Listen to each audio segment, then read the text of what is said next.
The Clymire Podcast. Stay tuned. The Clymire Podcast.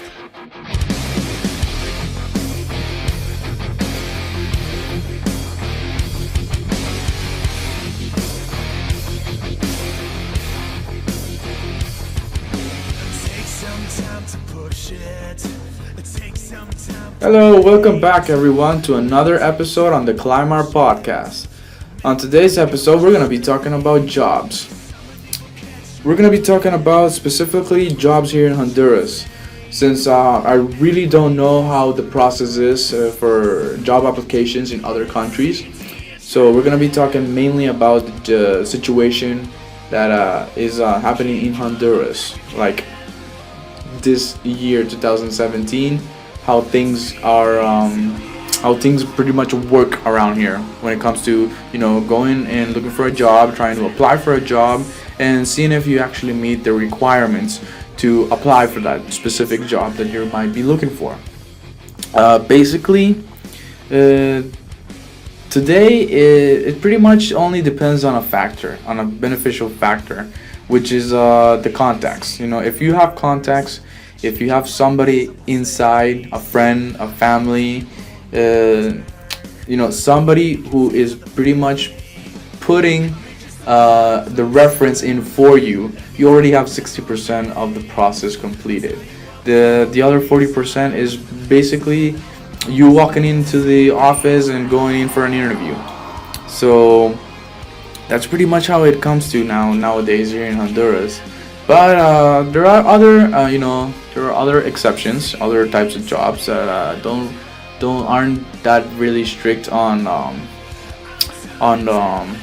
the contracting process or the requirements. For example, one of the big issues nowadays here is the fact that pretty much 90% of all companies, they pretty much are asking for their applicants to have experience in the area where they're basically applying to. And it doesn't matter if it's the lowest position in the company. They're asking you for experience, and I'm not talking about 1 month experience or a year experience. They're going from 2 years and up experience. Okay, you're pretty much 18 years old, and they're already asking you to have 5 years of experience on the lowest ranking job that they're offering.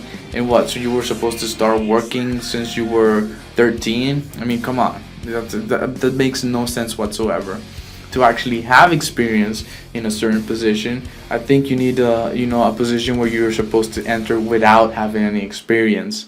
That's how you grow in experience. I mean, how other way is it? That doesn't make any sense whatsoever. So that's one of the main issues that many young teenagers, young adults, they're in their 20s, are going through that right now as we speak. I've been through it, and it's a hassle. It's difficult, and it's not really a flexibility. When it comes to it, it's not really that much of a big of an issue, because if you're really good at what you do, you can actually prove, to the guy who's interviewing you that you can do what they're pretty much asking you to do. But anyways, when it comes to jobs, most of us, we really don't like our jobs. Okay, let's be honest. Most of us really hate what we do for a living, but we gotta do it because we gotta survive one way or another. You can't eat, you can't do anything without money, and you need money to move around this world. That's how it works, that's how it goes, and it's pretty much really difficult to fight the system. That's how it is.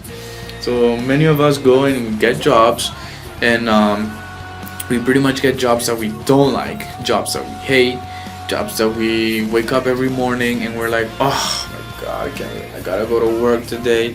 And you're on a daily basis, you're just craving for your day off to come, for the weekend to come, for Friday to come, so you can escape that small little window of reality that's in your life. That every day you wake up to go do something that you're miserable for, that you don't like at all. But you gotta do what you gotta do. You can't just be a bum and live off of what you, I don't know. Okay, you just can't. So right now, currently, I do have a job, which I'm a call center agent, and I have worked in my past years as a call center agent for other companies, for other campaigns, and I gotta be honest, it's not something that I really like. It's a stressful job. It's full of negativity in it, and there's a lot of stress. But like I said, you gotta do what you gotta do. It was hard for me to find a reasonable job that I would appreciate doing, or like what can I say, something that I would have liked to do, and wouldn't feel like it's like I'm being obligated to do it. But like I mentioned in the beginning of the video, some companies, some people, some recruiters, they ask requirements that you're supposed to have for you to be able to apply and enroll in a certain position or in a certain company. When it comes to call centers, they're very, very accessible. There's only one requirement they ask, and that requirement is, do you speak English? And if you speak English, it doesn't matter if you're 100% perfect at English. You can be 60-70%, alright on your English. You'll get a job. It's that easy when it comes to call center. But there are pros and cons. The cons, it's like I said before, it's a really stressful work environment. Most campaigns, they're not even flexible when it comes to time and schedules.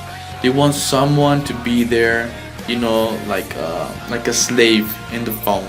You're supposed to be there at the time that they demand. You're supposed to leave at the time that they demand, and they only give you like 30 minutes to go take a breather, to eat, to have lunch. So it's pretty stressful. It's pretty darn stressful.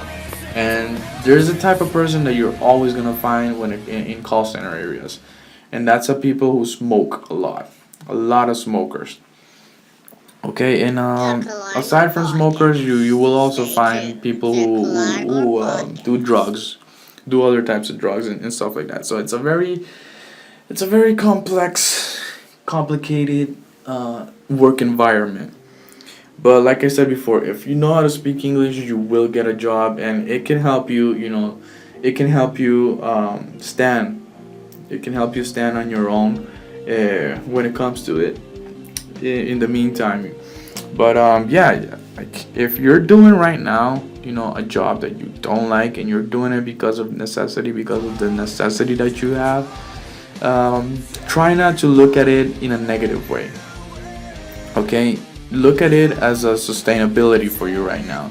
Like you're doing that because you need to eat, because you need to pay bills, because you need to pay whatever it is that you need the money for. Okay, but just because you're doing something that you don't like at the moment does not mean your life has to be miserable, or do you have to think or think that you're gonna be there for the rest of your life. And it's not so. Just think of it as a momentary step that you're in right now. You're going up the ladder, okay, and you're in this step right now. Eventually you're gonna climb higher and higher, but you gotta work for it. You gotta bust your ass for it, okay? And eventually other opportunities will arise and will show up even before you know it. You just gotta know when it is, and you have to know exactly when to take that opportunity. And remember, opportunities, they don't come a second time. They come the moment they're presented to you, and it's your decision whether you take it or not. You gotta make it your choice. So right now, this job that I have, this call center job, I'm not looking at it like I'm gonna be there forever, for the rest of my life. It's just a breather for me, just a way for me to sustain myself in the meantime, because I do have ideas and goals to go higher, do the things that I really love, things that I really am passionate about. That's what you gotta do. You gotta go for what you're passionate about. It doesn't there really is no restrictions, okay? Even if you gotta go slowly, little by little, you'll eventually get there. But like I said before, you gotta bust your ass to get there. It's not easy. Nobody said it would be easy, but it is possible. It is a possibility. So that's pretty much how it is here in Honduras when it comes to jobs. There are other great jobs that you can have, but most of the jobs, they only pay the minimum wage. Minimum wage here in Honduras is literally the minimum wage. There's just no way of actually saving up money. It's theoretically impossible. Minimum wage here is around 400, almost $500 a month. Okay, it really is. It really isn't enough. Okay, that's just enough money for one person. I can only imagine how much difficulty it has to be for those people who have a family to maintain, who have a wife, who have two kids or one kid. It just seems impossible to actually live off of a minimum wage here.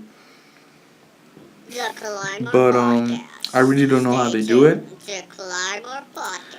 But it's really difficult. It's really difficult. There's no really easy way out. Okay, there's no easy way out. And if there is an easy way out, it's not really a safe path to go. But yeah, that's how it is. And if you're unhappy with your job, don't be. Be grateful. Be grateful that at least you have a job. Whatever it is that you do, be proud of what you do on a daily basis and be grateful. Be grateful to you, to yourself. Be grateful to the Lord. Be grateful to God. And